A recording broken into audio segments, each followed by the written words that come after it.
नमस्कार, मैं वैद्य नितिन विसे पुणे से।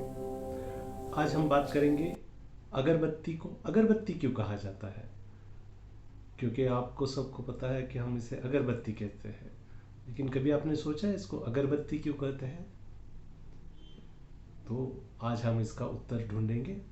ये बहुत ही रोचक और बहुत ही महत्वपूर्ण जानकारी है जो कम से कम भारतीयों को तो पता होनी चाहिए कि ये अगरबत्ती है क्या। तो अगरबत्ती का शोध जो है वो बहुत पुराना है। पहले के ज़माने में जो यज्ञ हवन किया करते थे उसमें समिधा दिया जाता था, यानी कि कुछ लकड़ियाँ डाली जाती थी। तो वो लकड़ियाँ थी वो चंदन और अगरू। तो संस्कृत में इसका नाम अगरू है। तो ये एक सुगंधी वनस्पति है, तो उसको डाला जाता था और उसका जो है वो सुगंध और धूल है वो सब जगह फैल जाता था, जिससे वातावरण शुद्ध हो जाता था और जो भी वातावरण है वो एकदम प्रसन्नचित्त हो जाता था। तो अगरू, जिसे हम अगर कहते हैं, और इसका लैटिन नेम है एक्विलैरिया मैलासेंसिस और एक्विलैरिया अगोलोचा। तो ये जो अगर नाम की वनस्पति है ये हिमालय में पाई जाती है। तो इसकी जो शाखाएं हैं या इसका जो स्टेम है, जो मूल लकड़ियाँ है इसकी, तो ये थोड़ी सी ब्लैकिश या काली ऐसा या ग्रेइश कलर की होती है और इसमें बहुत सारा तैलीय द्रव्य होता है जो बहुत ही सुगंधी होता है।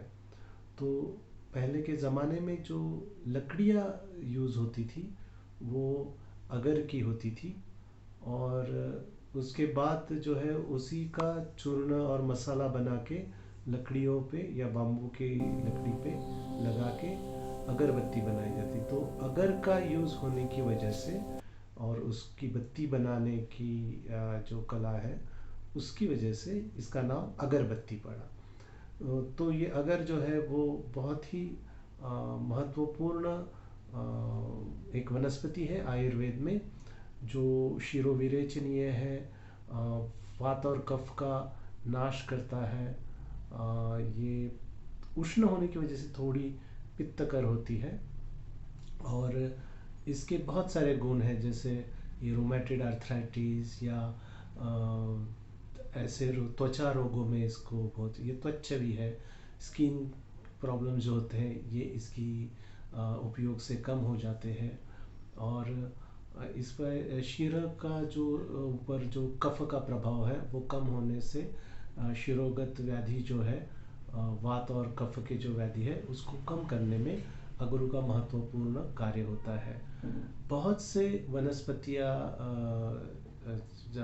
का उपयोग इसी तरह से होता है, लेकिन वो सारे शीत होते हैं।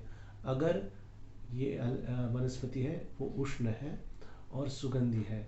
इसका बहुत ही ज़्यादा उपयोग होने लगा, जैसे जापान में और अनेक वियतनाम वगैरह ऐसे देशों में, और अनेक कल्चर में, जैसे भारत में है वैसे ही जहाँ जहाँ पे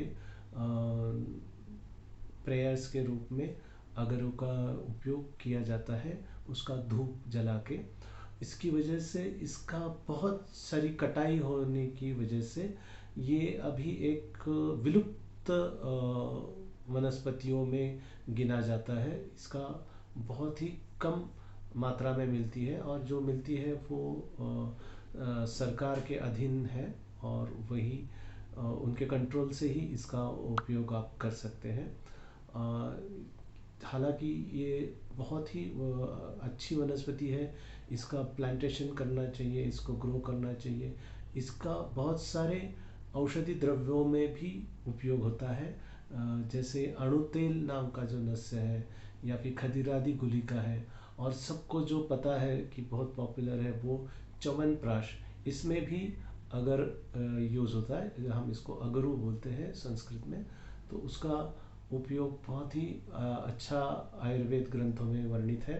और इस वनस्पति की वजह से ही जो हम आज देखते हैं, जो अगरबत्ती का नाम है वो अगरू की वजह से पड़ा है।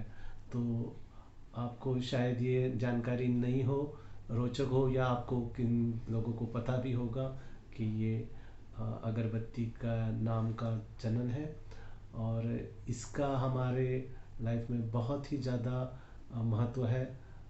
हर घर में एक या दो बार सुबह या शाम को अगरबत्ती जलाई जाती है। ये बहुत ही पावन है, पवित्र है, सुगंधिकर है। बहुत सारे मानसिक व्याधियों पर भी इसका अच्छा प्रभाव देखा जाता है। और ये त्वचा भी है, स्किन के लिए भी अच्छी है। हालांकि आजकल की अगरबत्तियों में अगर बहुत ही कम होता है या ना के बराबर होता है, अलग अलग सुगंधों का उपयोग किया जाता है।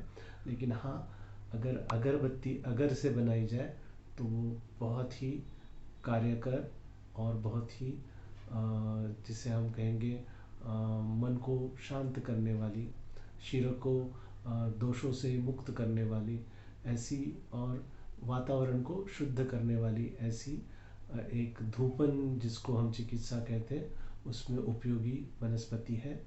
तो आपको ये जानकारी कैसे लगी मुझे ज़रूर बताइए। और हाँ, इस चैनल को लाइक कीजिए, सब्सक्राइब कीजिए, शेयर कीजिए और कमेंट्स करना ना भूलना। मैंने देखा है कि आप पसंद तो करते हैं, देखते भी हैं वीडियोस को, लेकिन सब्सक्राइब नहीं करते। तो प्लीज़ आपसे विनती है कि और भी अच्छी और रोचक जानकारियों के लिए इस चैनल को सब्सक्राइब कीजिए। धन्यवाद।